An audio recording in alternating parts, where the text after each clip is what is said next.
Welcome to the Silicon Valley Health Institute, where we are here to help educate the public on health with an emphasis on optimal wellness, anti-aging medicine, and longevity. My name is Randy Kunke, and I'll be your moderator tonight. Do we have anybody that's here for the first time? I see no hands going up, so okay.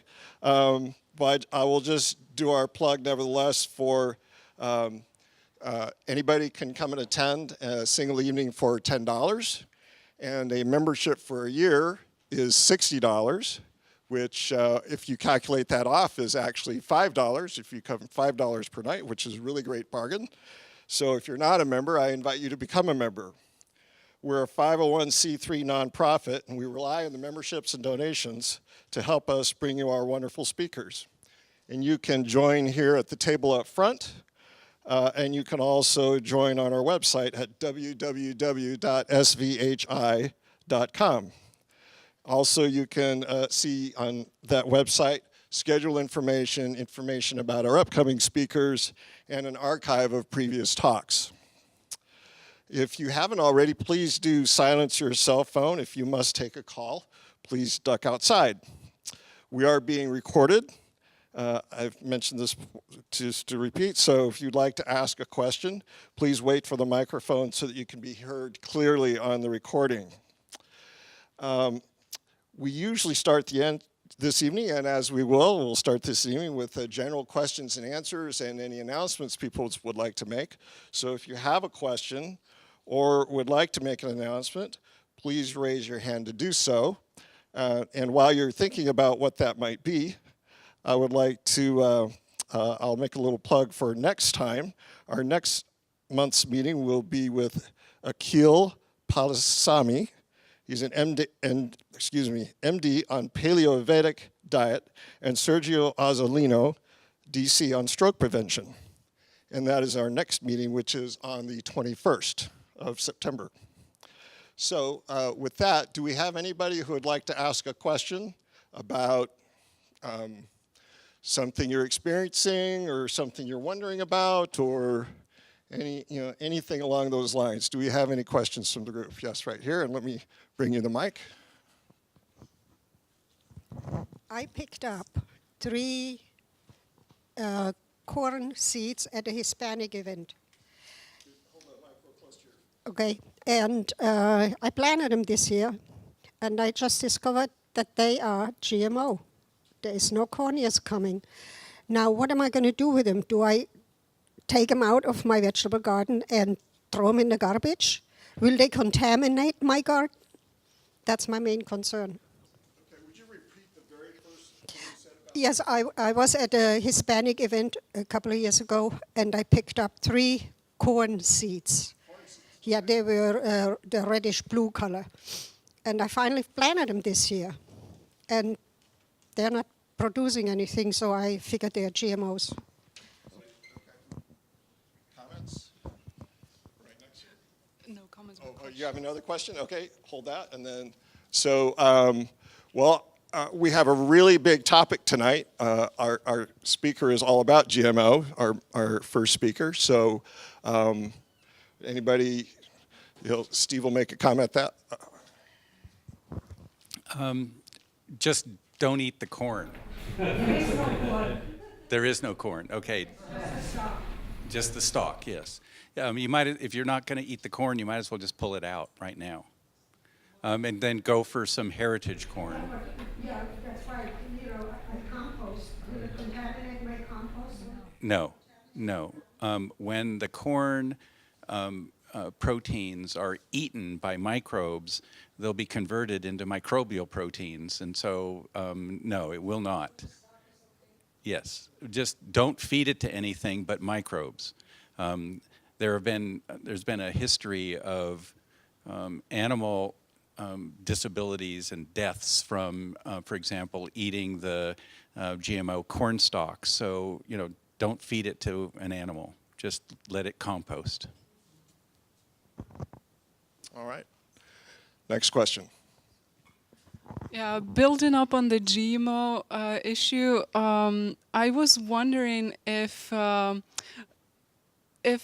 the GMOs that were not bred to be Roundup ready, if they were not sprayed, are they still harmful? Because there's all this debate that they're trying to say, oh, it's okay and it doesn't matter, but I think it does. Okay.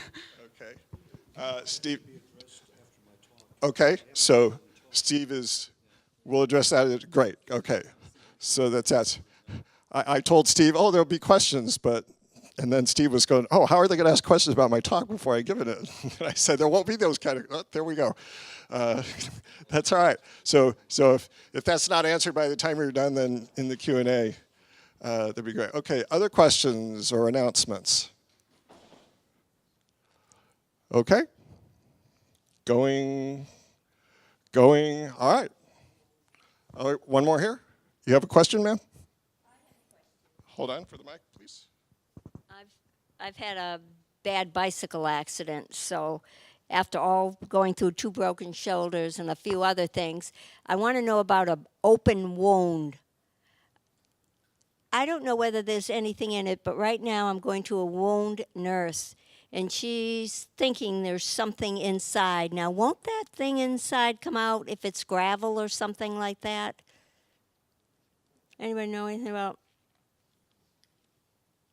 an open wound? It's only a little thing. Yeah, that's a great question for a doctor. Yeah. A couple of. Here, why don't you go for it?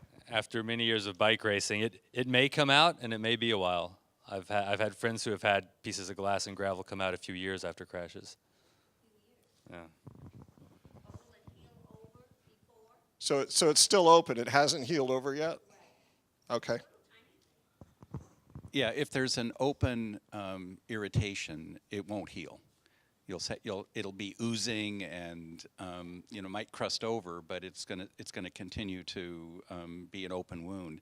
I had a palm frond, a thorn, about 3.5 inches long, that went sideways through my foot, and was embedded in my foot for 6 weeks.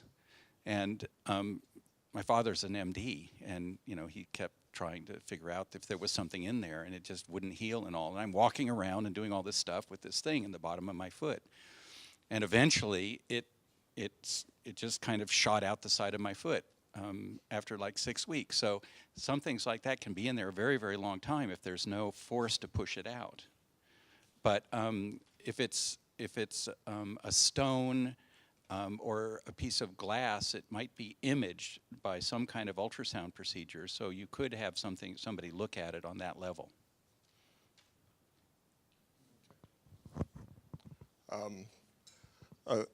I relay a story from my brother who had, I guess, a little biopsy or something removed from the skin that was, I think, turned out to be non-cancerous, but then the wound that was left didn't heal, and the doctors said to cover it with some Vaseline and put a bandage on it. And he didn't believe them, and then it didn't heal for a while. And then they said, well, cover it with some Vaseline and put some bandage on it. He did it, and that healed right over.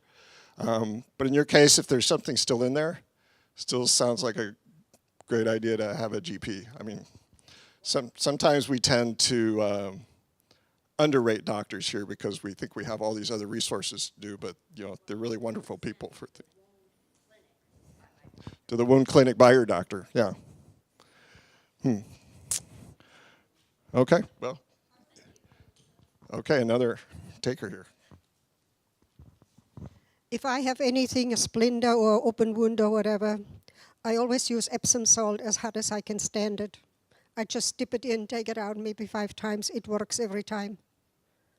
It will force it out very quickly. Okay.